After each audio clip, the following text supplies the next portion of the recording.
The sun has risen barely over the city of Lagos, yet Akin was already up, staring at his phone screen. His heart swelled as he read Doni's message. Baby, I saw this beautiful handbag at the Palms yesterday. It's just 450,000. Please buy it for me, my love. I can't stop thinking about it. Without a second thought, Akin transferred the money and sent her a sweet reply. Anything for you, my queen. It was the third time that week he had sent such amount of money to her. Yet he never felt the need to question it. Dine was special. She was not just any human. She was his word, his heartbeat, his everything, or so he believed. Akin was a successful young architect, the kind any woman would dream of marrying at 36. He had built a thriving career, owned a luxurious apartment in Lekki, and drove the latest cars. But despite his achievements, he had one weakness, which was Duni. She was breathtaking. Her caramel skin glowed with polished bronze.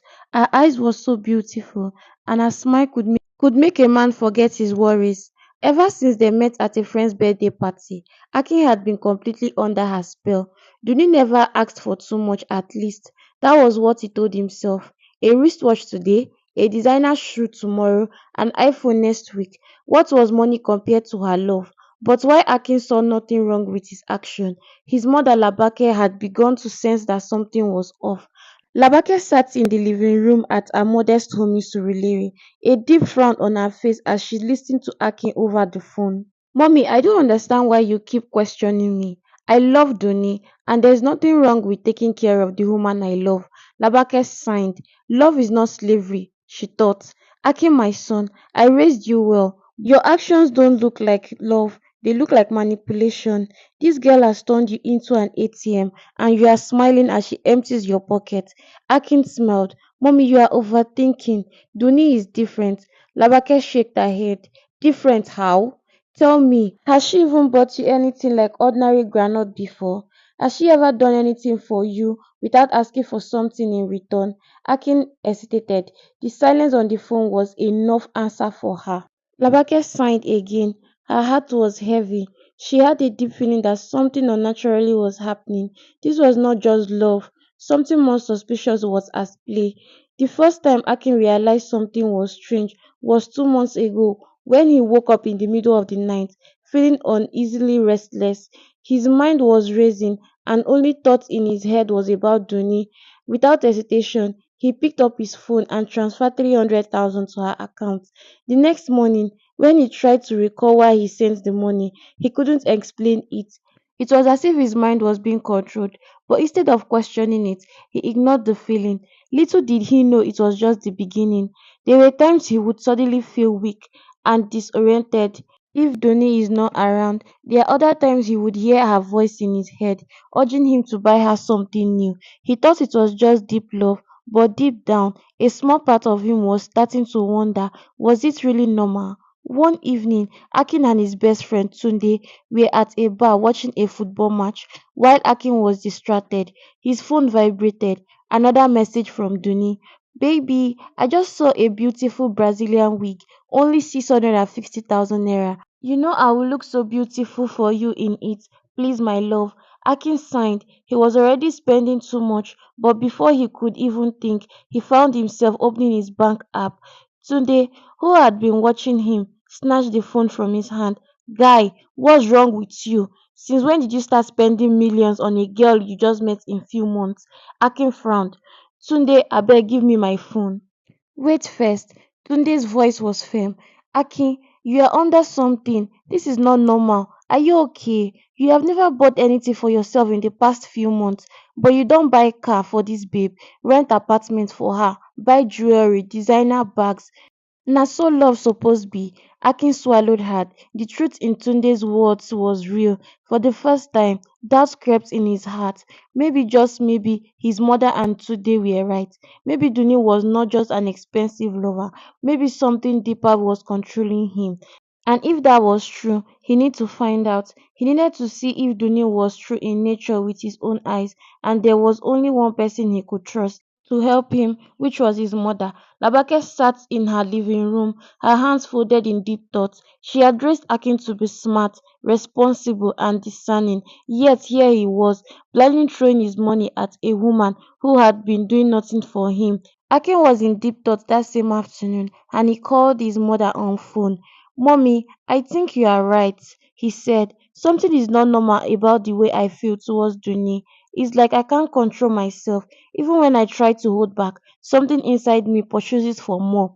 Labake leaned forward with her eyes filled with confusion. My son, when a man loves a woman, he does things for her out of care, not compulsion. This one you are describing is not ordinary. It is bondage.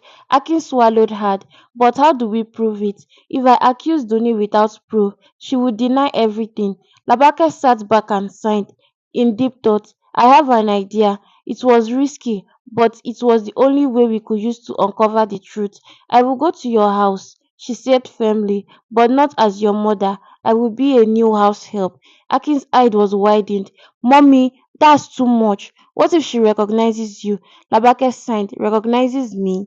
This girl has never come to my house to greet me properly, not even once. She doesn't even have anything about me, beyond the fact that I'm your mother. Trust me, she won't suspect a thing. Akin gave in a second thought. The idea of his mother pretending to be the house help felt strange, but he knew that was the right thing. Dune had never paid attention to Labake. She only cared about what Akin could give her. After a moment of silence, he nodded. Okay, let's do it. The next morning, Labake prepared herself for the new role. She exchanged her well fitted Ankara outfit for a simple faded wrapper and an old blouse. She tied a headscarf loosely around her head and wore a rubber slippers that had seen better days. Standing in front of her mirror, she examined herself and smiled. No one would ever suspect she was this elegant, strong-willed businesswoman from Surulere. She picked up her small bag and turned to Akin. Let's go before I change my mind. When they arrived at Akin's house, Duni was not around. It was the perfect opportunity to settle in. Labake looked around the luxurious apartment and shook her head. So this is what my son has been spending money on. The house smelled of expensive perfumes, and the designer shoe bags lay around scattered.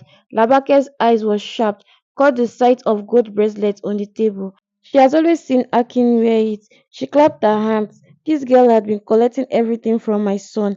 As she adjusted her wrapper, the front door clicked open, and the sound of high heels echoed through the house. Dunia had arrived. Donnie walked in with her long braided hair bouncing. As she walked in with her phone on her ears, she barely noticed Labake standing in the corner. Yes, babe, I told you I want to get the latest iPhone by tomorrow. He will send the money. You know my Akin now. He can never say no to me. She laughed. Labake's heart burned with anger, but she kept her expression blank.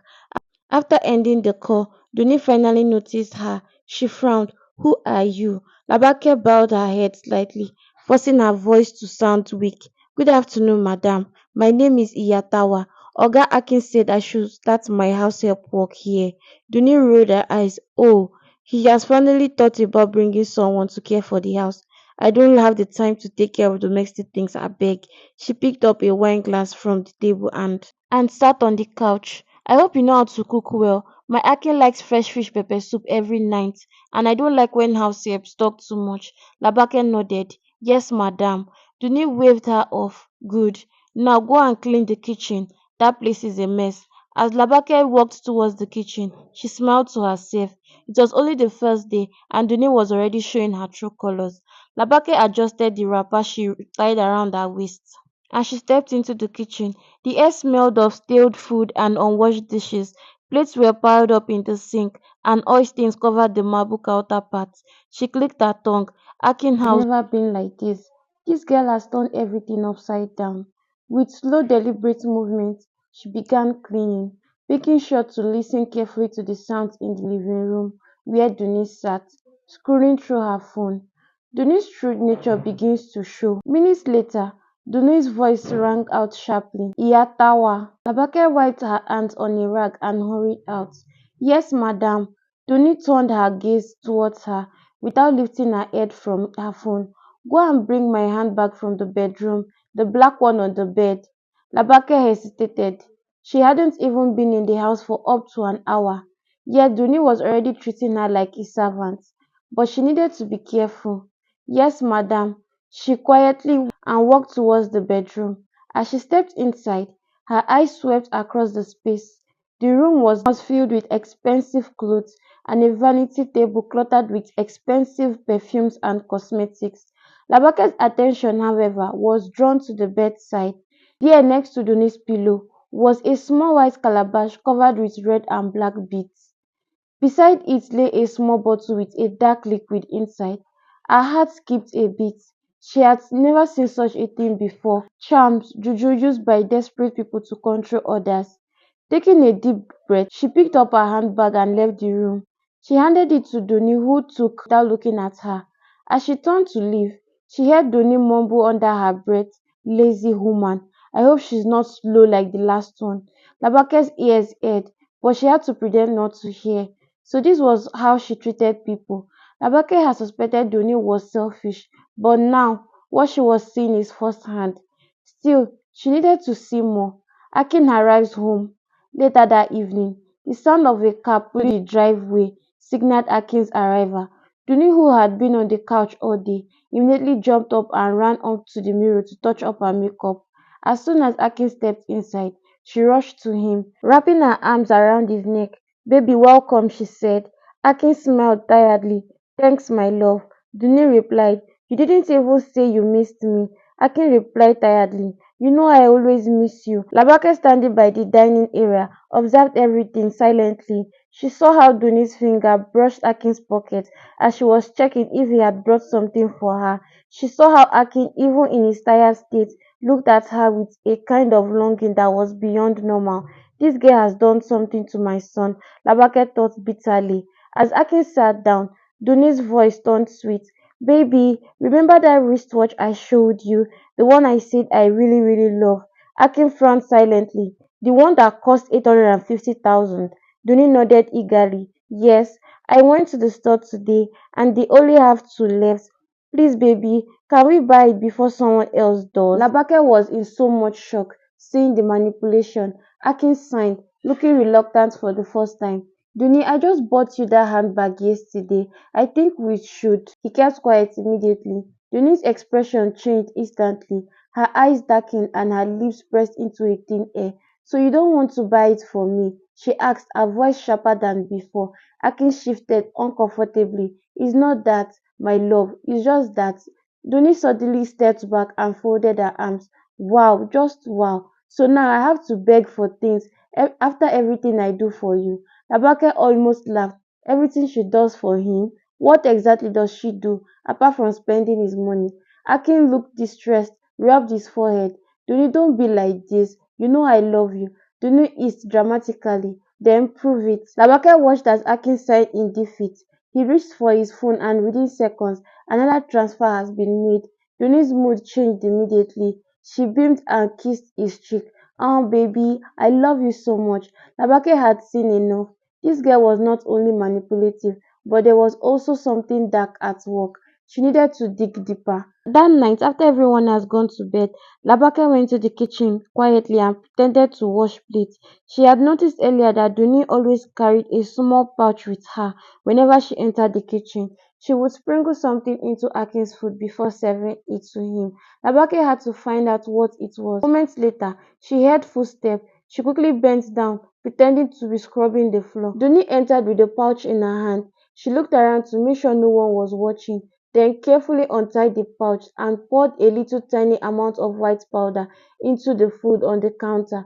Labake's heart was pounded. "What is that?" Duni quickly tied the pouch back and left. Labake wiped her hands on her wrapper and stared at the food. She had suspected juju, but not now. She does not have a proof. Tomorrow, she had to find out exactly what the powder was, and when she did, she would make sure her son was set free from the hands of this girl, no matter what it would take her. Labaka barely slept that night. The moment she saw Duni sprinkle this strange powder into Akin's food, her heart has not stopped pounding. Her worst fear had been confirmed. This was not just an ordinary love affair. Duni had been using something to control her son, but what exactly was in the powder? She needed to find out. The next morning, long before anyone woke up, Labake carefully took a small portion of the food Duni had trapped with and wrapped it in a nylon bag. She had to fold it into her wrapper, making sure it was well hidden. She knew a woman named Mama Ibeji, an elderly herbalist who had helped many women in the past. If anyone could identify the substance, it was her. By the time Duni woke up, Labake had already prepared breakfast and was sweeping the living room. Duni stretched lazily and yawned. "Where is Akin?" she asked, rubbing her eyes. "He don't go work, madam," Labake replied calmly. Duni frowned, and he didn't even say goodbye. She picked up her phone. "I need money for my nails today," Duni said to herself. Labake remained quiet, observing her. Minutes later, Duni sent a text message to Akin. Second after, she said under her breath, "He will send it to me after 5 minutes as usual." Labake shook her head. This girl was too sure of her powers over Aki, but soon that power would be broken. That afternoon, when Duni went out to visit a friend, Labake seized that opportunity. She quickly changed into her normal clothes and took the nylon bag safely in her purse and left the house. She boarded a keke to Surulere, where Mama Ibeji's small herbal shop was located. As she entered the shop, the strong scent of dried herbs and incense filled her nostrils. Mama Ibeji, a short round woman with tribal marks on her cheeks, looked up from where she sat down grinding some leaves. "Labake, long time my daughter. Wetin bring you come?" Labake sat down and lowered her voice. "Mama, I need your help. My son is under a spell and I need to know what they are using on him." She carefully unwrapped the nylon bag and placed it in front of Mama Ibeji. The elderly woman frowned as she took a small pinch of the powder and rubbed it between her fingers. She brought it close to her nose and sniffed it. Her face darkened immediately. "Where did you get this?" she asked sharply. Labake's heart was troubled. "Na wetin dem dey put for my pikin food," Mama Ibeji shouted and shook her head. "Labake, this is not an ordinary charm. The powder is a powerful mixture used to make people lose their control of their will. Once it enters the body continuously, the victim will do anything the person says without any question." Labake gasped, "Ah, so na wetin dis girl dey use control my pikin?" Mama Ibeji nodded, "Yes, and the worst part is, the longer it stays in his system, the more dangerous it becomes. In extreme cases, the victim can run mad if they ever try to resist." Labake's chest tightened. So this is why Akin has been acting like a fool. This was why he couldn't say no to Doni's endless demands. Tears gathered in her eyes and anger filled her face. She would not allow this to continue. "Mama, how do we break it?" she asked urgently. Mama Ibeji stood up and walked over a wooden shelf filled with bottles and calabashes. She selected a small bottle and handed it to Labake. "Mix 3 drops of this into his drinking water for the next 3 days. It will cleanse his body of the charm. But after the third day, you must make sure he does not eat anything she prepares again. If he does, the spell will come back again stronger." Labake collected the bottle with shaky hands. "Thank you, Mama. I will not let this girl destroy my son." By the time Labake returned home, Duni was already back, sitting at the couch and laughing at something on her phone. Labake quickly changed back into her house-help disguise and went to the kitchen, pretending to fetch water. She poured a glass of water and without hesitation added 3 drops of the liquid Mama Ibeji had given to her. That evening, when Akin returned from work, Labake made sure she was the one that gave him his drinking water. As he drank the water, she silently prayed, "God, let my son be free." The next morning, something strange happened. Duni, as usual, sent Akin a message asking for money, but this time he did not respond immediately. She waited a few minutes, then called him. "Baby, I need money for my hair," she said.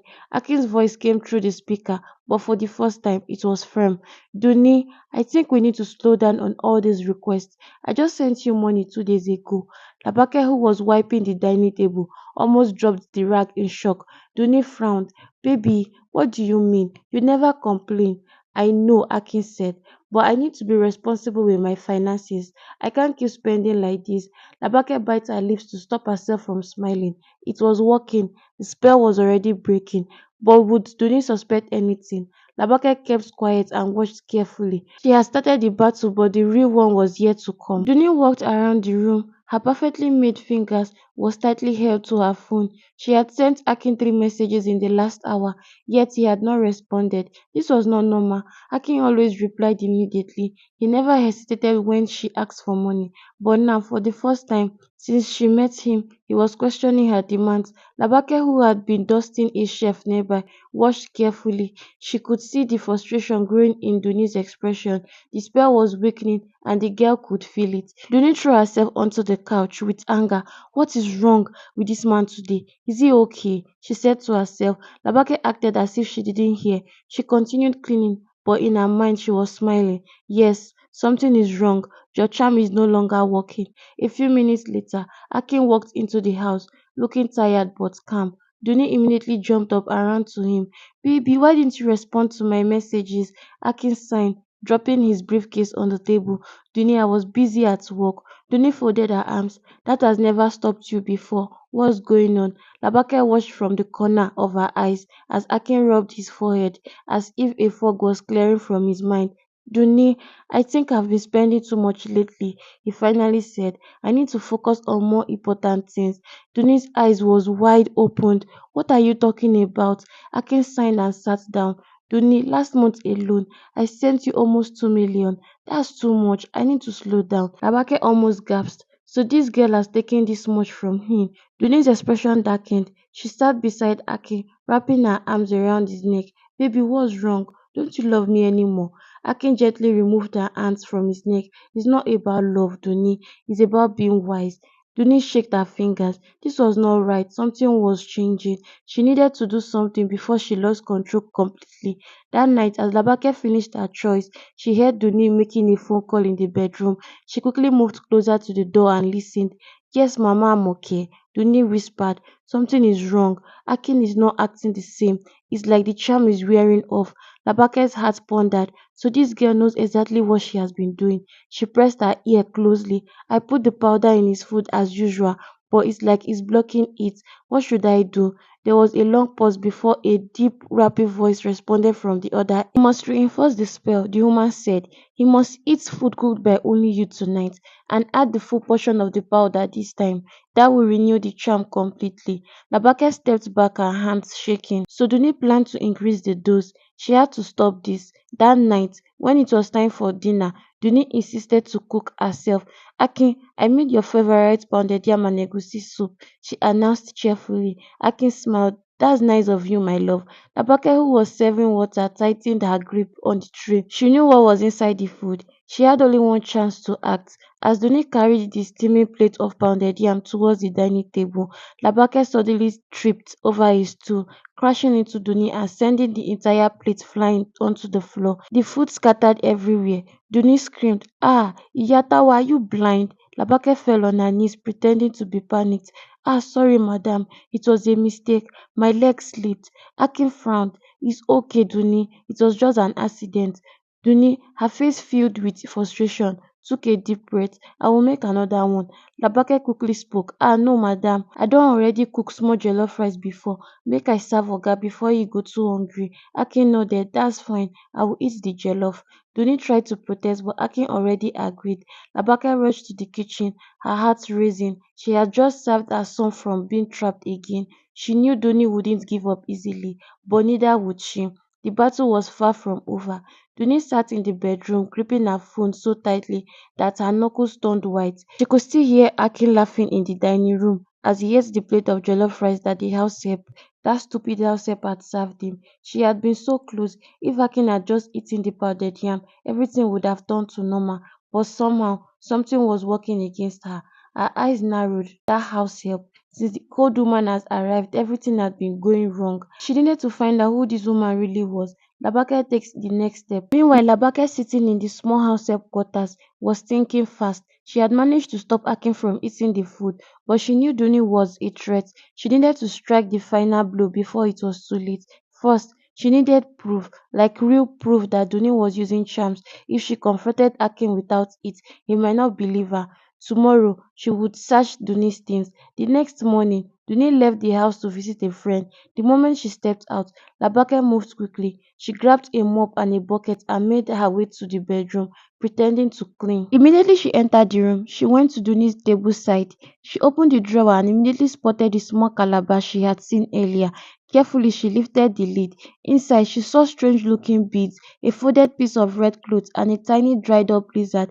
A foul smell hit her nose. Labake's stomach turned. She picked up the small bottle of powder next to the calabash and carefully unscrewed the lid.